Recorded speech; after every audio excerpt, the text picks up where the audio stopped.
You can now get a 30-day trial to experience The Athletic for free. Visit the link in the description below to try it now. Newly promoted Brentford have already shown the Premier League that they will be tough opponents. Thomas Frank's high-energy, high-pressing football aside, Brentford are known for their intelligent and progressive approach to recruitment. So, what exactly is it that they do that gives them an edge?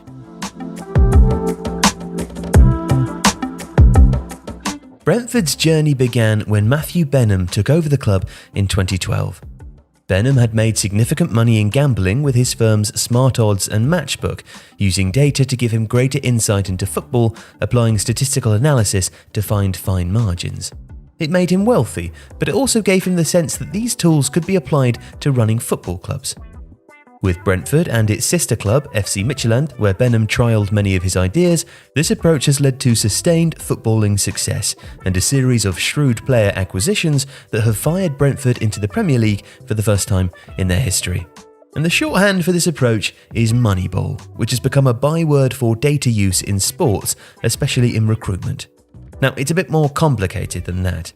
In essence, as Billy Beane first applied it, Moneyball means overlooking traditional received wisdom around player scouting and using data instead to, crucially, find what the market undervalues. So how does this work in football?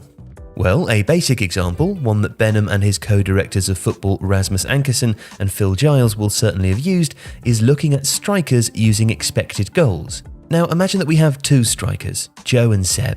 Both 25, both playing in the Championship, alike in almost every way. They've both played 20 games and taken 50 shots, but one has scored 15 goals and the other has scored 5. Now automatically you'd assume that the 15-goal striker, Joe, is better, and you'd certainly be right that he would be more expensive.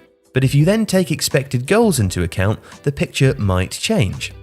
Joe has scored his 15 goals from an XG of 10, while Seb has scored his 5 goals from an XG of 12. Now that tells us several things. Joe might just have got lucky or faced poor goalkeepers. You cannot guarantee that he will continue to perform at that level. Whereas Seb is likely to score many more goals, probably even more than Joe, if he starts performing to his expected level. And crucially, in terms of Moneyball, Seb will be a relative bargain because his actual goals tally currently causes him to be undervalued. So you buy Seb because not only will you probably get a better player, but you'll pay less than you should. Now there are two other crucial aspects to this kind of Moneyball approach that Brentford have explored, as explained in an interview in The Athletic with their Director of Player Recruitment, Lee Dykes, who fulfills the same role at Midtjylland. The first is that the team's compositions need to be thought about. In Moneyball, Beane realises that he can trade one player and recreate their output with 3 lesser, cheaper players. Now this is much harder in football, but what you can do, and how Dykes thinks about squad composition, is realise that players need to suit each other to maximise their outputs. For example, there's no point having an aerially dominant striker if you don't have someone who can cross the ball. There's no point having someone who can cross the ball if you don't have a centre-back who can hit a long diagonal to find them, and so on. Now that's not the same exactly, but it's close to how Beane thought about his squad composition. The other similarity is development. If you have 2 young centre-backs who are very good, bring in an older one who can give experience, knowledge and shepherd them through games. Brentford did this exactly with Pontus Jansson, and such an approach can help turn 2 prospects into much more valuable players either on the pitch or via their sale to other clubs. Now this all sounds simple, but Brentford have made it work. This summer's transfer window is the first since 2013-14 in which Brentford have not had a positive net spend. That is, made more money selling players than they've spent, and they have had notable successes in recruiting. Andre Gray was bought from Luton for £620,000 and sold to Burnley the following season for £12.4 million. Ollie Watkins was signed for £7.2 from Exeter and then sold to Aston Villa for £34 million. Neil Maupay, bought for £2 million, sold for £22.2. Ezri Konsa signed for £2.85 from Charlton and then was bought by Aston Villa for £13.13. They also made a £21.4 million profit on Saeed Benrahma and earned £13.6 million from the sale of Chris Mepham, who had been developed by Brentford B. And there are players still there who have already proved their worth. Ethan Pinnock and Brian Mbeumo came in the same window for a combined £9.85 million, while Ivan Toney was a mere £5.6 million from Peterborough, and Vitaly Janelt cost £600,000 from Bochum. This window, Brentford have spent more, recruiting Christoph Ayer, Frank Onyeka and Yohan Wissa, for a combined £35.7 million. But there's every chance that these players will help keep Brentford in the league and end up being sold for a profit. Now, it's not just in recruitment where Brentford are ahead of the game. Under technical director Robert Rowan, who tragically passed away in 2018, Brentford reshaped their approach to youth football. Eschewing the traditional academy model, Brentford instead opted under Rowan's expert direction to set up a B team. Brentford B houses the club's elite 17 to 21-year-old players, but crucially it sits outside the FA's elite player performance plan structure and means that the B team is exempt from the normal rules that would allow other clubs to poach players for a nominal tribunal set fee. In a fiercely competitive catchment area and lacking financial muscle, Brentford suffered from this.